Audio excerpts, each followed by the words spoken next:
I think we get so caught up in buying a sewing pattern, making it up as instructed, and just thinking that that is sewing. Well, a sewing pattern is just a tool of sewing. It's an aid to help us in our creative process. So in this video, let's talk about how you can start looking at a sewing pattern as just a tool so you can really start making some leaps and bounds in the garments that you make and your creative sewing processes.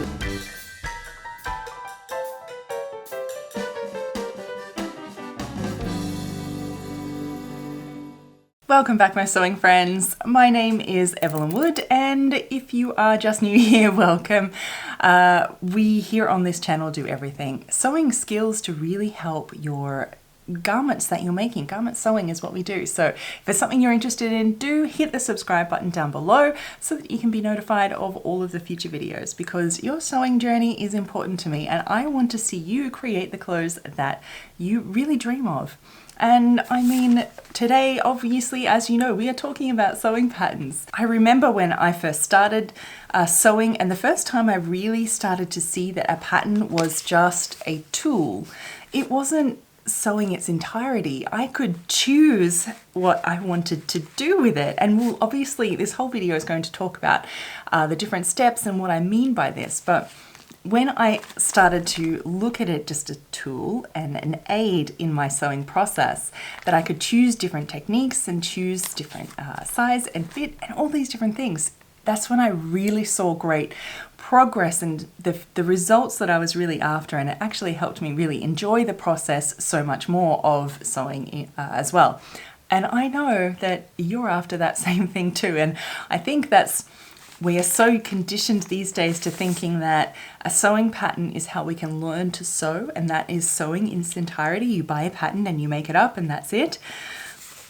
At least not in my world. So sewing encompasses many different things. It's about the skills. So if you look at vintage sewing books, learn to sew books, you'll see the same thing. They focus on skills.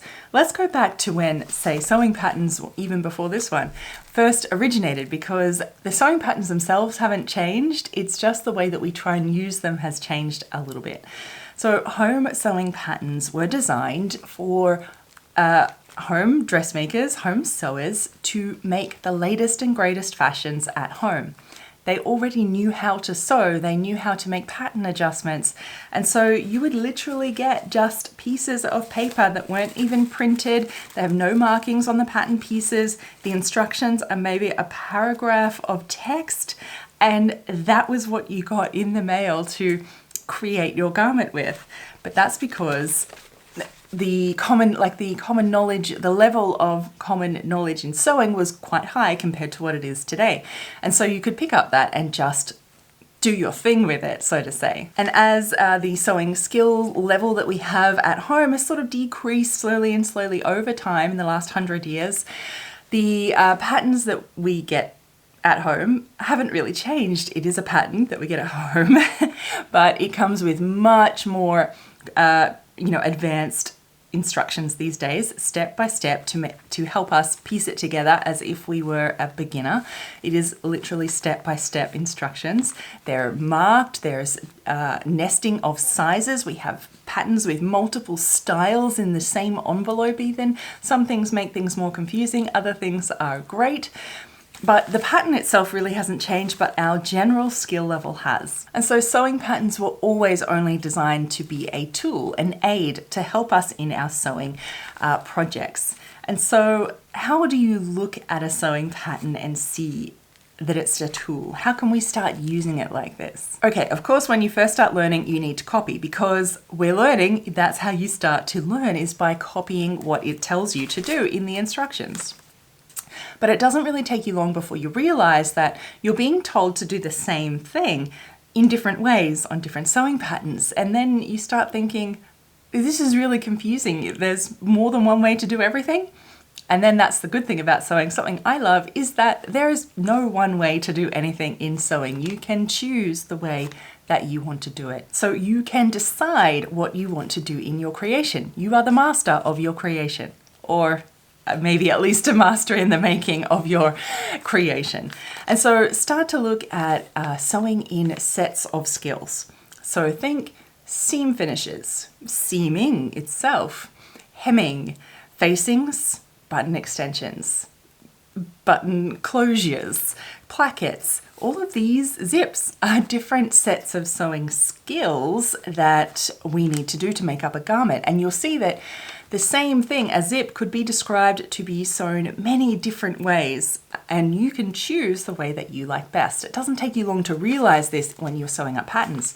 And you'll notice that each of these sets of skills are like little boxes in the sewing instructions. They're all in their little sections. You'll see they're all like boxed off. Zips are in one bit, the hems are in another, because they're separate skills, separate, like a thing that you're doing, and you can choose a technique that you like, that you prefer, or one just that you already know how to do in lieu of what they tell you to do in the pattern. For example, let me talk about understitching. I've made one of my most popular videos here about understitching. And I think it's popular because, well, it's something in a pattern that they don't always tell you to do. So understitching is a technique, and obviously the video is linked down below. You should definitely watch it. Understitching is a technique that you use a certain stitch to hold down, usually anything with a facing, neckline finishes are very popular, of course, to hold down and hide a facing in place, but it's not visible from the top side. And so it's the kind of thing in sewing pattern instructions that they often just don't tell you to do at all, because it makes it more complicated. Imagine trying to write that in text and words. It makes it really hard. Or they'll tell you some convoluted way to do the stitch and do it, but not tell you that it is a thing. It's called understitching.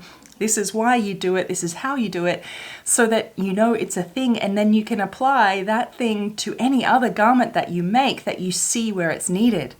This is what I mean by using a pattern only as a tool. So you can now, once you know understitching, you know why you use it, how you use it, you can look at any garment that you're making, any pattern you want to pick up. You'll see those areas that you think, I know what I'm going to use. Understitching is going to be way nicer than top stitching that they're trying to tell me to do.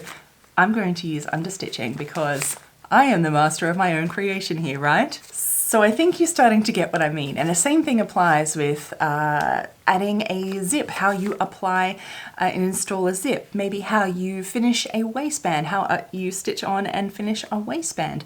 You can choose, once you know a technique and you know the how and the why, especially the why, you can start choosing that way over what they might be telling you to do in a certain pattern, because there is no one way to do anything. You can choose. And being the master of your own creation is part of my whole ethos in sewing and the way I teach, and especially obviously that is what we do at Vintage Sewing School. It is core, you being the creator and focusing on the skills that you need is absolutely crucial. It's learning the skills of sewing just like our sewing ancestors did before us, rather than just a project. Learning the skills. So if you look at any vintage book, as we said, you'll see it has sections on hemming, has sections on zips, it has sections on seam finishes. And so you can get good at looking at these different techniques and apply them as needed for any project. Yes, it is a longer learning curve, but I promise you it is the key to your sewing journey and your lifelong journey, because I know you're in this for the long haul, just like I was when I was starting. And so when you start to look at it, your sewing journey and your sewing process with this mindset, I think that's when you can really start to see some wonderful progress and really take the faster route into getting there, because that is, how you get there. So how do you actually put this in action? Okay, let's break this down quickly to summarize. 1, start by looking at sets of skills. So if you look at any pattern, the instructions, you'll notice that in the little boxes are different sets of skills, different things. You'll see such as zips, facings, seam finishes, hemming, plackets, all these types of things are different sets of skills. So focus on learning, for example, a different set of hemming. Maybe you have a larger hem and a more narrow hem. And so pretty much a large one or a narrow one can apply to anything, whether it's a curved hem, a straight hem, and understanding how and why you're using different ones for different things. You could then hem any garment that you like in the way that you choose. So think about your sewing in sets of skills to begin with. And we haven't even touched on this yet, but the starting size, that whatever they tell you to make of your pattern, is just a starting point. That is all. I think we all know this already, that just like garments we buy off the rack, it is merely a starting size. There is no standard size, there is no one size fits all. We're all different, and the patterns need to be adjusted to your individual size to get any great results. And so of course, size and fit is a whole nother thing in itself, but taking the time to learn that and know that it must be adjusted.